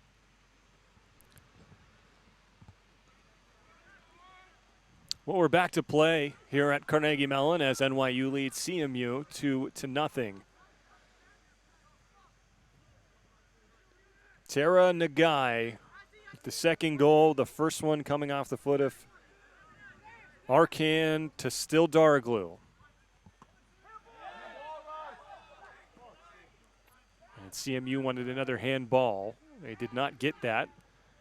As NYU looks to push it up ahead, it looks like they're not content with just that 2-0 lead. I think they want to make a statement. Going up against a top team, a nationally ranked team in CMU, they want to make a statement, especially on the road, and say, hey, don't forget about us. We were one of the top teams in the UAA last year.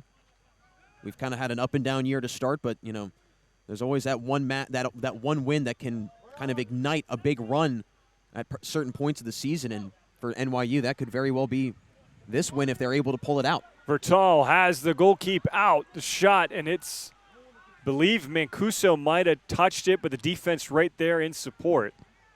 So another opportunity for Carnegie Mellon ends with no points as Mancuso throws it up ahead. To Still Taraglu. Pressured by Edmonds. Now finds Rabin at midfield, and NYU seems to settle it down as they nudge it over to Nathan Bennett. Bennett, the pass, and it's fed in the middle, looking for Lexo, but CMU right there to hit it away. Zach Schoenwetter in, now to Edmonds. CMU working with some speed. Vertal streaking towards the net, but that one was hit over his head and right into the midst of Mancuso. And Nicholas Suter for NYU letting his goalkeeper know, hey, listen, let's take some time off the clock. We don't have to rush this necessarily. Don't want to have panic play. Edmonds kicks it out.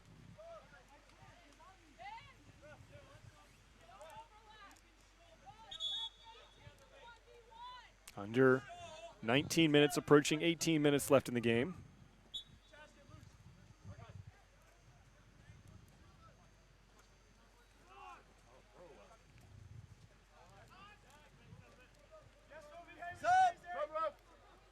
And we do have a substitution finally for Carnegie Mellon. They were looking to get one in for a while. That's Kuba Yadum. Billy, when you're ready, let us know. Yeah, I have to say, Yadum was waiting for quite some time. I'm sure he probably got very cold. He has no jacket on or anything. I would have been very frustrated. I was like, all right, I need to get in now.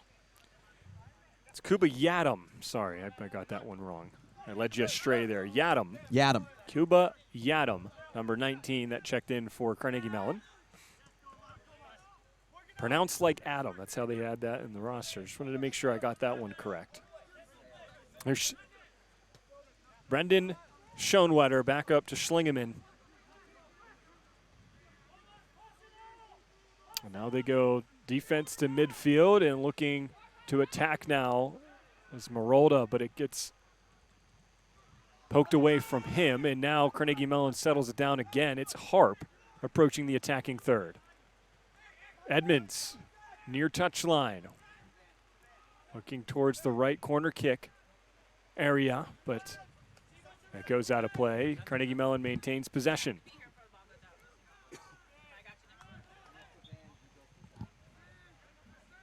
And stoppage here.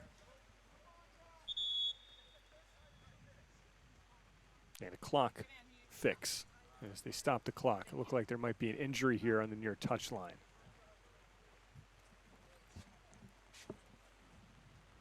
No injury, that's Cohen. He needed to tie his shoe. It's been a few times where Cohen, the defender for NYU, has had to tie his shoes. He might need to get in new shoes, or maybe the rain is a factor in that. Or just wear some slip-ons, maybe. Yeah. There's an opportunity and a shot missed by Still Starglue, as we have a couple substitutions in for Carnegie Mellon. CMU wanting to put in some fresh bodies, try and get some other guys in, and maybe try and change something up here a little bit. Starting to run out of time. Jake Kafan checking in, along with Billy Bukavalis. Now Schlingeman up ahead. Headed out by Trask. Just under 16 minutes left in the game. NYU 2, CMU nothing. There's Ba, far side. Pressured by NYU, and it seems like on those touch lines, there's two there automatically by NYU. Two defenders allowing no space for the attackers as they clear it out. And it's easy for them to use that touch line as a third defender and pinch down CMU. And really, you bring that double team and it becomes a triple team with the touch line. CMU throws it in, off the head, is standing in front, and then is cleared away. That's Schlingeman who was right there, but Cohen came in and saved the day for NYU. And listen, they have had great opportunities, has CMU. It's just been that defense by NYU really bailing out the goalkeep, Mancuso, but Mancuso has been strong in his own right. Both have been steady. And Cohen, that one goes off his head and nearly an own goal as it goes right over the net. And another corner kick for Carnegie Mellon. Marolda will have this one.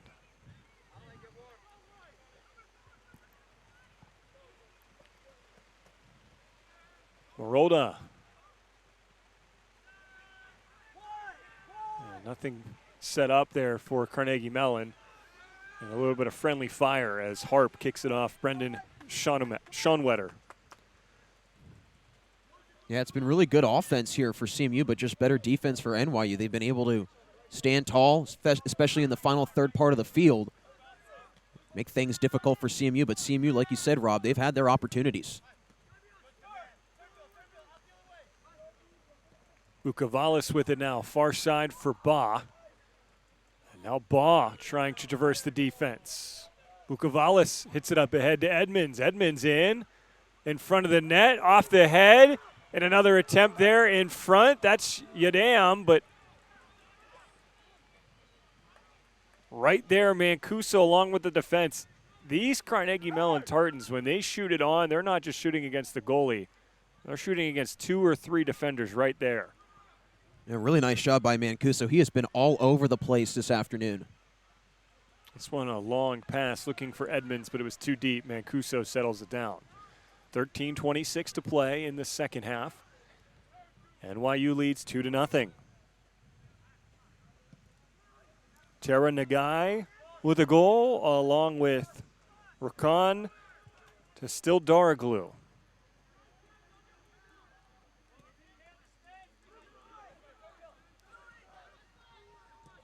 There's Brendan Schoenwetter. Nudges it along to Edmonds. And he gets out-muscled by Cohen, who tries to get it out of harm's way.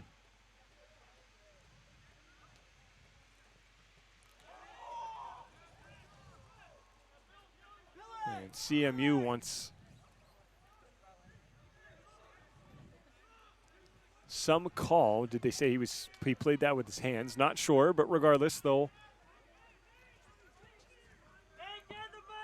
have a throw-in.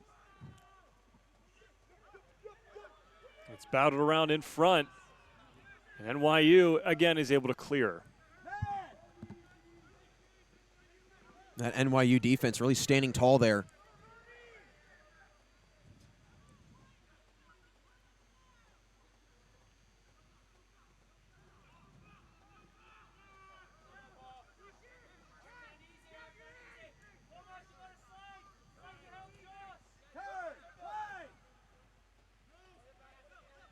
Bukavalis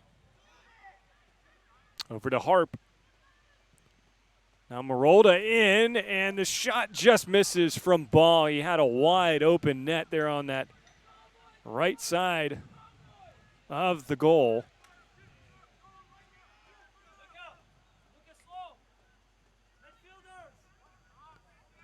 And we have one of the defenders for NYU having to take off some tape.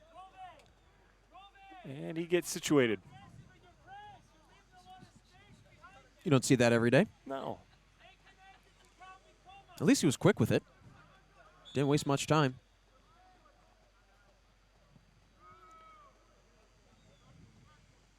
Strong kick there from Mancuso. And it's played around at midfield. Brendan Schoenwetter up ahead, and again to the goalie Mancuso. He just lets it go, but he will still have a chance to play it here. Just over 11 minutes left in the game. NYU leads 2-0.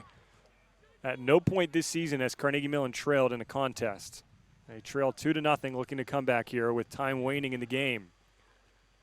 They lost to NYU last year in overtime, 2-1.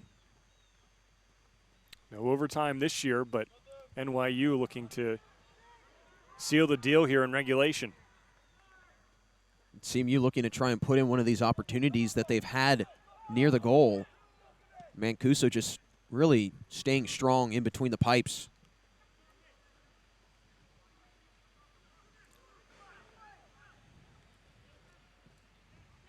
CMU has not lost a game this season. They do have a tie against Ohio Northern last Sunday. They did have an impressive win earlier this year against a top 20 opponent, or top 20 in the nation in D3 opponent. And NYU, a slow start, 3-3-1. But they're playing well here in this contest. And they had a very competitive contest against number 2 Messiah. This is a good team. And I think they're a little bit better than what their record shows. And I'm sure that recent battle between Messiah gave a lot of confidence to this unranked NYU team, knowing, hey, we can go toe-to-toe with a top 2 team in the nation. And then they're just carrying that momentum over into today's match. And beating a top 10 team right now. So that's a foul here against NYU. Here's an opportunity for CMU. We'll see what Bukavalis will do.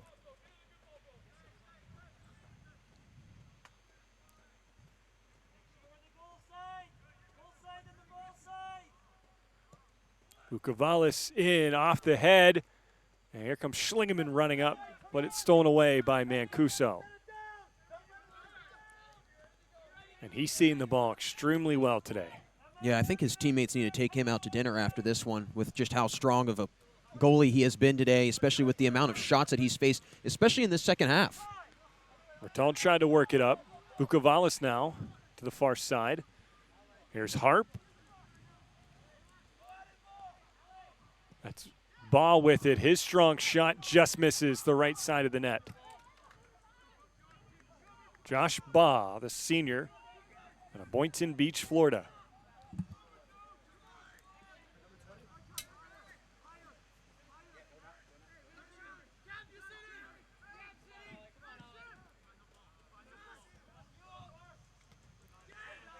It's off the head of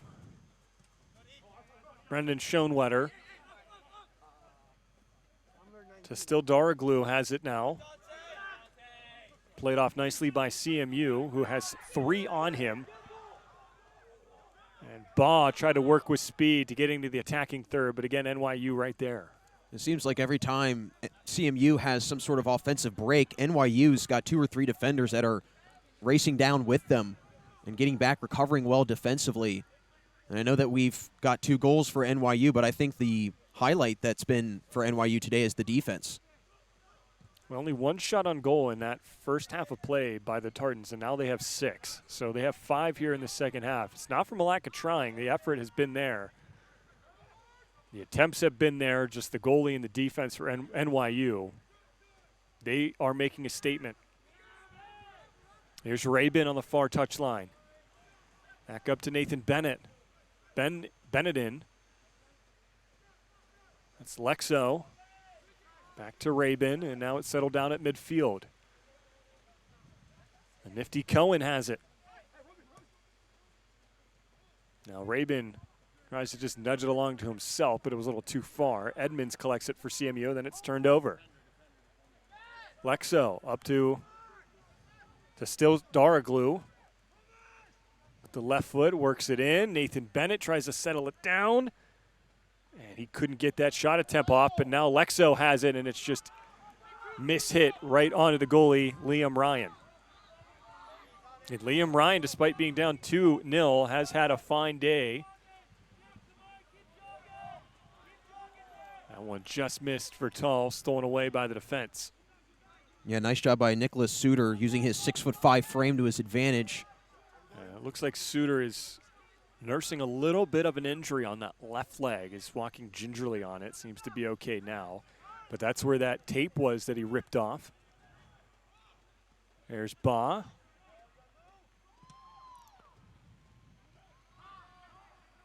Now Harp. Harp on and far right. Well, Carnegie Mellon has missed the net quite a bit. They have come close, but haven't been able to stick one in yet. Alejandro Fernandez in for Carnegie Mellon. Checking into the contest for the first time, Rafael Pinero-Ren. Out of San Diego, California. I'm sure coming from San Diego, California, this weather is not fun. Not at all. It's probably not a pleasant surprise to wake up to.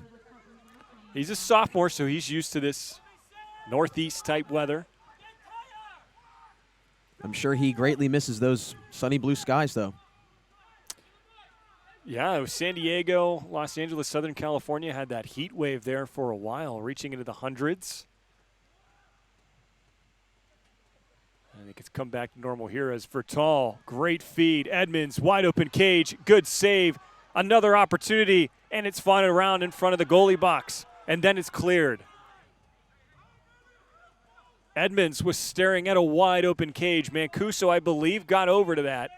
Might have been a defender that got a piece of it, but CMU can't seem to find the back of the net. I have to say, this defense has just been a work of art to watch for NYU. They have been all over the place, recovering, picking each other up when needed.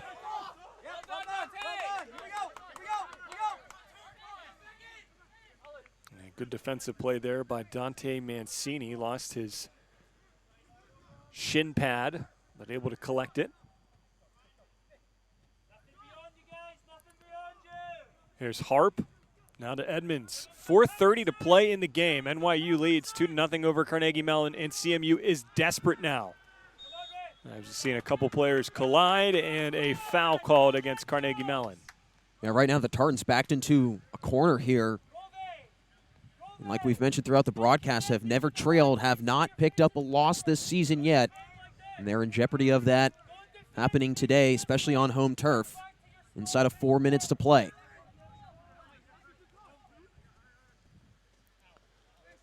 Alexo goes off his left foot and past the touchline. Edmonds to throw in. Bukavalis tries to work it up ahead to Yadam, but it's cleared away by NYU again. 3:30 left in the contest. NYU up 2-0. Here's Brendan Schoenwetter. Up now to Ba. Ba on the far side. Time winding down. CMU trying to get some sort of offense going and find the back of the net if they can. Never say never. Nothing's impossible, but they have a lot of work to do with not too much time. It's a big uphill battle right now. Here's Mancini. Dante Mancini at midfield. Bukavalis has it. It's hit up ahead now. Fernandez outside the 18-yard box. Working towards the end line. And comes back towards the touchline and back now in front. Brendan Schoenwetter tried to line up a shot, but That space closed quickly. Now Edmonds in front. And it's fought around in front. Mancuso comes down with it as Baugh was right there and made contact with the goalie, but Mancuso comes up with it. Mancuso tumbling away with that save. He's shown tremendous athleticism in between the goal here today.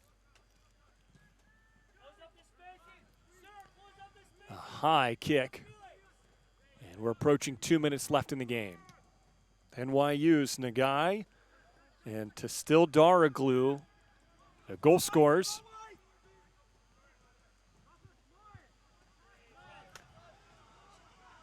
And it goes out. It's going to, the officials say it was off CMU.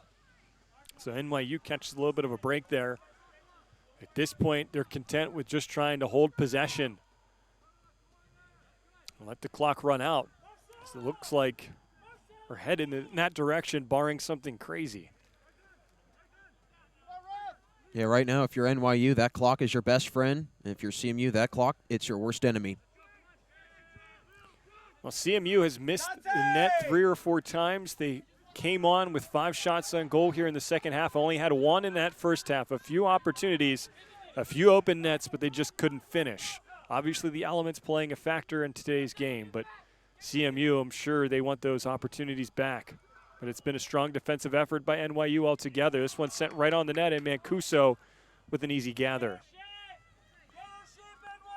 Mancuso and the defense. Suter has been strong. Cohen has been strong. Sorensen, who went down with an injury, he has been strong.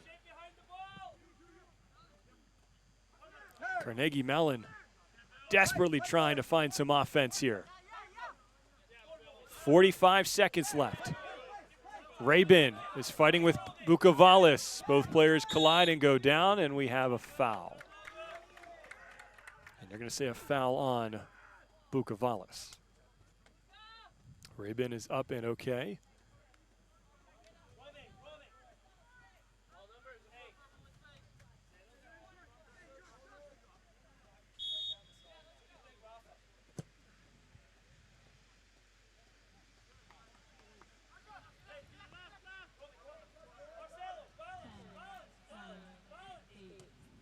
This one's nudged up ahead by Schoenwetter.